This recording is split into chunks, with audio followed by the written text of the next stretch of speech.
hermanos, que el Señor les bendiga. En esta oportunidad vamos a compartir nuevamente la palabra del Señor, cual es un privilegio para mí. Y vamos a abrir nuestras Biblias en Hechos 7 del versículo 55 hasta el capítulo 8, versículo 3. Y vamos a leer juntos. Pero Esteban, lleno del Espíritu Santo, puestos los ojos en el cielo, vio la gloria de Dios y a Jesús que estaba a la diestra de Dios. Y dijo: He aquí, veo los cielos abiertos y al Hijo del Hombre que está a la diestra de Dios. Entonces ellos, dando grandes voces, se taparon los oídos y arremetieron a una contra él. Y echándole fuera de la ciudad, le apedrearon, y los testigos pusieron sus ropas a los pies de un joven que se llamaba Saulo. Y apedreaban a Esteban mientras él invocaba y decía: Señor Jesús, recibe mi espíritu. Y puesto de rodillas, clamó a gran voz: Señor, no les tomes en cuenta este pecado. Y habiendo dicho esto, durmió. Y Saulo consentía en su muerte. Y en aquel día hubo una gran persecución contra la iglesia que estaba en Jerusalén, y todos fueron esparcidos por las tierras de Judea y de Samaria, salvo los apóstoles. Y hombres piadosos llevaron a enterrar a Esteban e hicieron gran llanto sobre él.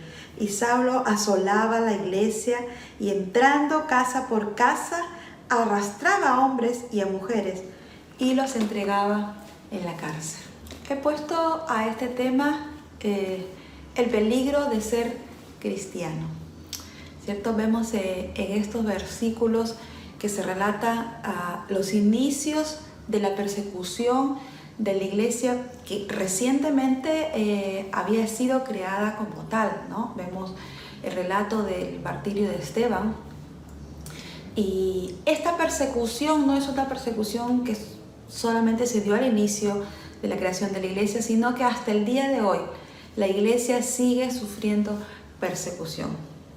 Algunos autores afirman incluso que el cristianismo ha sido el grupo religioso más perseguido en el mundo y durante toda su historia, ¿no? De hecho, desde que la iglesia se forma como tal, ha sido perseguida intermitentemente, con algunos tiempos cortos de paz o tiempos de tolerancia, ¿no? Hoy mismo, en estos mismos momentos, aproximadamente unos 327 millones de cristianos viven en países donde sufren persecución porque están expuestos a violencia, a discriminación, tan solo por su fe en Jesucristo, ¿no? Algunos de ellos, incluso creer en Jesús puede llegar a costarles la vida. La persecución de la iglesia es una realidad hoy, ha sido una realidad desde que inició y sigue siéndolo. En el versículo 1 del capítulo 8 vemos cómo inicia esta gran persecución. Esta persecución dura aproximadamente 300 años, hasta el edicto de Milán, y a medida que el evangelio se predicaba y se iba extendiendo, los judíos, el propio pueblo judío y el imperio romano se volvía más hostil hacia los cristianos, ¿no? Pero sorprendentemente, lo que sucede generalmente en una persecución intensa es que esto causaba mayor crecimiento numérico de la iglesia. Qué increíble. Incluso hay un antiguo dicho que dice así: la sangre de los mártires es la semilla de la iglesia. Y realmente ha sido así hasta el día de hoy. La iglesia pudo extenderse debido a la persecución. Y es por eso que nosotros podemos ver en el libro de Hechos, cuando hacemos un estudio, que la persecución que trajo el primer mártir cristiano, es decir, Esteban, que lo acabamos de leer, irónicamente también provoca el primer gran avance del cristianismo hacia afuera de su base, que hasta ese momento había sido Jerusalén. Los cristianos todavía estaban en Jerusalén. Y obligados por esta persecución, los primeros judíos cristianos salen de esta ciudad. y llegaron con el Evangelio no solamente a otras ciudades, sino también a otras razas y a otros grupos étnicos. Es así que vemos después a Felipe predicando a los tan odiados samaritanos, ¿verdad?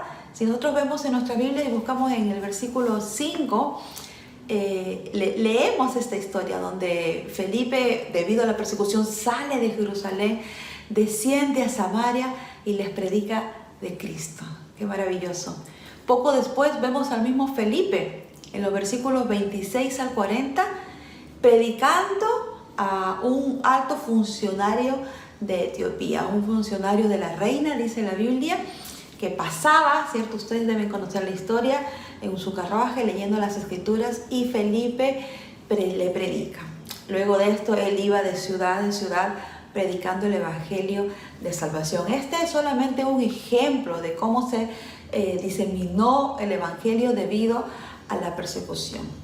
Hasta ese momento, este grupo de seguidores de Jesús, que había sido considerado la secta de los nazarenos, ¿verdad? Una rama judía de poco impacto, de pronto, al ser dispersos por la persecución, este movimiento empezó a abarcar gente de otras religiones, personas de otras razas, personas de otras culturas que estaban siendo parte de esta iglesia. Ya no era un pequeño grupo allá en Jerusalén, sino que el epicentro cambió. Y ese pequeño grupo en Jerusalén empieza a crecer y el epicentro cambia a la ciudad de Antioquía, donde fueron llamados por primera vez cristianos, y también donde empiezan a crear una identidad misionera para alcanzar lo último de la tierra. Recordemos que Antioquía es la primera iglesia que envía misioneros, ¿verdad? Que envía a Pablo y a Bernabé para seguir compartiendo el mensaje, pero de una manera intencional. Ahora, era de esperarse que al empezar a formarse esta nueva iglesia con personas de todos lados, con personas de diferentes culturas, surgieran algunas dificultades. Tenían que hacer algunos ajustes, ¿verdad? Debido a que los judíos exigían a los gentiles que se cumplieran los ritos que ellos estaban acostumbrados a hacer, ¿no? Y para ellos era difícil aceptar a los gentiles como parte de esta nueva fe. Así que vemos en el capítulo 11, ¿cierto?, a Pedro expresando este dilema al que había sido expuesto, ¿verdad?, por causa de compartir el evangelio a los gentiles, cuando el Espíritu Santo le lleva a ministrar a él entre los gentiles. En Hechos 11 podemos ver cómo él comparte con los judíos la forma en que Dios lo estaba usando para ministrar a los gentiles. De hecho, él mismo se había mostrado resistente para no aceptar a personas que no fueran judíos, para aceptar a personas que no fueran judíos. Entonces, en el capítulo 11, versículo 17, podemos ver cómo Pedro dice, 11, versículo 17,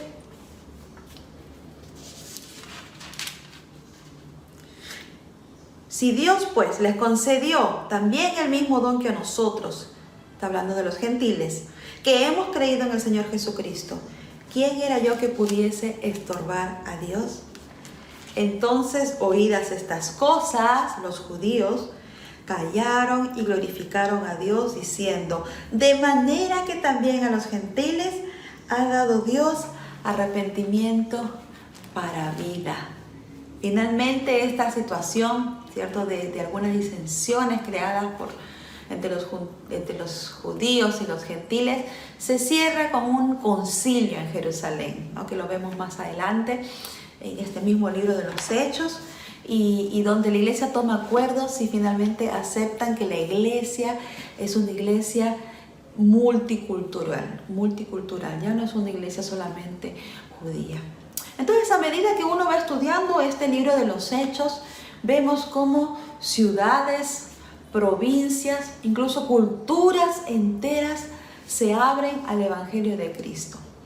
La fe que había sido en un momento guardada para un pequeño grupo de íntimos para un pequeño grupo de discípulos, solo un grupo de judíos que había conocido personalmente a Jesús, esta fe fue llevada a un mundo más amplio, con diferentes protagonistas, ya no solamente judíos ni solamente discípulos, sino un mundo de soldados, de hechiceros, de mercaderes, de representantes de otras religiones, ¿verdad? Y todos estos nuevos creyentes, todos estos nuevos cristianos, todos estos nacidos nuevamente, estaban con una fe tan firme que estaban dispuestos a ser sometidos a tan grande persecución. Esta nueva iglesia fue perseguida aproximadamente durante 300 años, hasta el Edicto de Milán, cuando el cristianismo se forma como la religión oficial del imperio. Pero en este tiempo ellos sufrieron 10 grandes persecuciones, muchas de ellas sangrientas, algunos expuestos a muerte, otros crucificados, arrojados a los leones, encarcelados, torturados, golpeados. Pero la iglesia se mantuvo firme, creció, y a causa de esta persecución fue llevada por casi todo el imperio romano. El pequeño grupo que se intentaba desaparecer con esta feroz persecución fue diseminado en gran parte del mundo antiguo. Jesús ya había avisado que esto sucedería. En Mateo 5, del 11 al 21, nosotros podemos ver que Jesús advierte de esto, ¿no? Y les dice: dichosos serán ustedes cuando por mi causa la gente los insulte, los persiga y levante contra ustedes toda clase de calumnias. Jesús ya sabía que esto iba a suceder. Alégrense, llénense de júbilo, porque les espera una gran recompensa en el cielo. Así también persiguieron a los profetas que les precedieron a ustedes. Jesús anticipaba que todas estas cosas, que esta persecución iba a suceder. Jesús anticipaba el sufrimiento que sus seguidores tendrían por causa de su nombre, por causa de su fe. Y a lo largo de la historia, la evidencia afirmó sus palabras. Miles, millones de cristianos han sufrido desprecio, han sufrido persecución, han sido expulsados de sus ciudades, de sus países, han sufrido asedio, maltrato, cárcel e incluso la misma muerte. Y Jesús mismo ha sido ejemplo de sufrimiento y persecución. Muchos versículos en la Biblia lo demuestran. En Mateo 2:13, Mateo 26:14, Mateo 26:14-15, Mateo 26:4, Mateo 26:56. Y si le seguimos leyendo todos los evangelios, vamos a ver que en algún momento Jesús sufre persecución. Jesús es amenazado, intentan apedrearlo, ¿cierto? Están siempre buscando una oportunidad para apresarlo, encarcelarlo, y hasta que finalmente se da el momento de la crucifixión. Pero Jesús advierte a los discípulos acerca de esta persecución. Y no ha pasado siglos, hermanos, en que no se haya cumplido esta palabra. Los cristianos han sido el grupo religioso más perseguido en el mundo. ¿Por qué estoy hablando hoy acerca de esta persecución? Porque quisiera que hoy pudiéramos reflexionar cuán firme está nuestra fe. ¿Qué pasaría si nosotros, donde hoy tenemos libertad de culto, donde tenemos un privilegio, ¿verdad? ¿Qué pasaría si hoy fuéramos la iglesia perseguida? Que tuviéramos que ser perseguidos por nuestra fe. ¿Qué pasaría si se desata una grande persecución contra los cristianos en nuestra ciudad o en nuestro país o en Latinoamérica? ¿Qué pasaría con nuestra fe? ¿Nos mantendríamos firmes realmente? Hoy, hermanos, muchos creyentes sufren a causa de su fe en Cristo. ¿Estás orando por ellos? La iglesia perseguida es parte del cuerpo de Cristo. Y es nuestra responsabilidad, como la otra parte del cuerpo de Cristo, la iglesia libre, tomar conciencia de esta realidad y orar por la iglesia perseguida, orar por aquellos que están sufriendo y sobre todo orar por aquellos que están ministrando en estos lugares. También ayudar, ¿verdad? Nosotros ayudamos cuando ofrendamos para las misiones porque muchos misioneros son enviados a ministrar entre la iglesia perseguida. Hoy te animo, hermano, a que podamos tomar un tiempo de reflexión y pensar cuán firme está nuestra fe. Si realmente hubiera una persecución, ¿negarías a Jesús? ¿O estarías dispuesto a sufrir todo lo que ya he escrito, pero además ver sufrir a tu familia, tal vez ser echado de tu país? No lo sé. Pero ¿a cuánto estamos dispuestos nosotros sufrir por causa del nombre de Cristo? Amado Señor, te damos gracias, Padre, por tu palabra, porque hemos visto, Señor, un pequeño periodo de la historia donde la iglesia naciente estuvo expuesta a persecución, pero esta iglesia en vez de desaparecer, fue dispersa por todo un imperio y llevó el mensaje de salvación y llevó el mensaje de Cristo a diferentes ciudades, países, a diferentes razas, culturas, Señor. Y hoy nosotros somos el resultado de esta gran evangelización, Señor. Gracias por aquellas personas, aquellos mártires que entregaron sus vidas y estuvieron dispuestos a sufrir por causa de tu nombre, Señor. Y gracias porque esa resistencia, gracias porque ese poder del Espíritu Santo en sus vidas, Señor, logró que el Evangelio pudiera llegar a muchos lugares en el mundo, Señor. Y hoy nosotros somos el resultado de esta evangelización. Hoy somos el resultado de la obediencia de muchos para llevar el Evangelio a otros lugares. Te damos gracias, Padre, por esta iglesia que se mantuvo firme. Y Señor, hoy te pedimos perdón si no apreciamos, no hemos, Señor, valorado la libertad de culto que tenemos hoy, Señor, y no hemos aprovechado cada momento para compartir con otros. No hemos aprovechado cada momento para hablar libremente de Jesucristo, sino que incluso muchos, Señor, hemos vivido nuestra fe tal vez dentro de nuestro hogar, pero fuera de Él no hemos sido capaces de presentar a Cristo que puede transformar vidas, Dios. Perdónanos, Señor. Hoy queremos, Señor, tomar este desafío. Somos una iglesia libre, en el sentido estricto de la palabra, Dios, pero queremos aprovechar y tomar esta libertad para, Señor, ser realmente misioneros que puedan llevar el Evangelio al que necesita, que podamos mirar a nuestros vecinos que sufren, que podamos hablar con aquel compañero de trabajo que necesita de ti, que podamos compartir con nuestros familiares que aún no te conocen, Señor, que podamos, Padre, ser luz donde tú nos has puesto, Señor. Y a la vez, Dios, hoy también queremos orar por esta parte del cuerpo de Cristo que está sufriendo, Señor.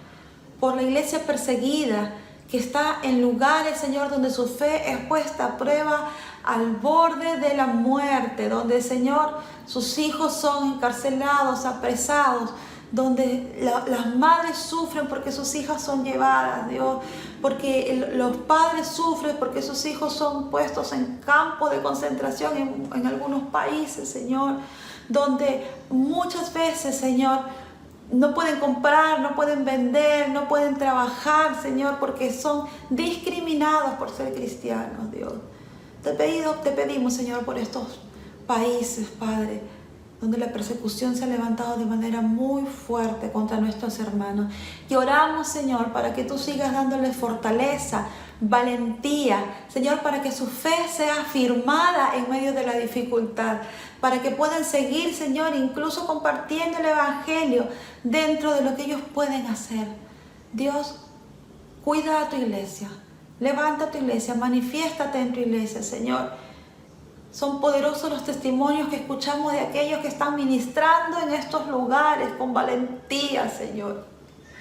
Señor, sigue dándoles de tu Espíritu Santo para seguir extendiendo el Evangelio.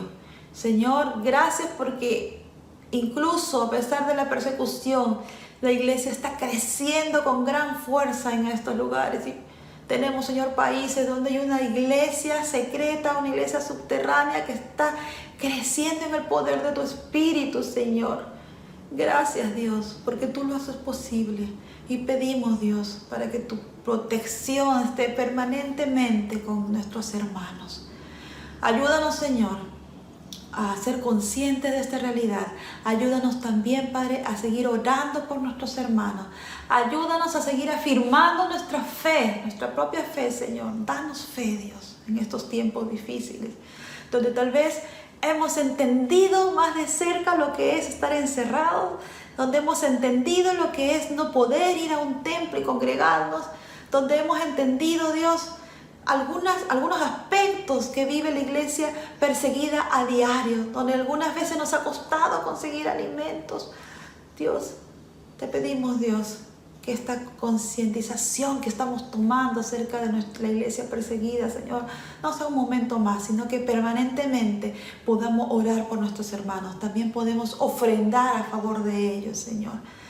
Gracias, Padre, porque has levantado hombres y mujeres que están ministrando en estos lugares, Señor. Y es nuestra responsabilidad sostenerles, orar y ofrendar, Señor, para que su ministerio, Señor, pueda alcanzar a muchas personas, a muchas ciudades y a muchos países en el mundo.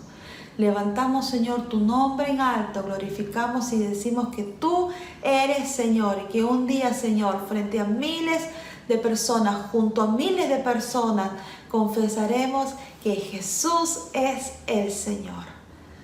Adoramos tu nombre, Señor. Agradecemos cada cosa que tú has hecho, Señor, por tu iglesia. En el nombre de Jesús. Amén y amén. Hermanos, que el Señor les bendiga y que pronto podamos estar nuevamente juntos compartiendo la palabra de Dios.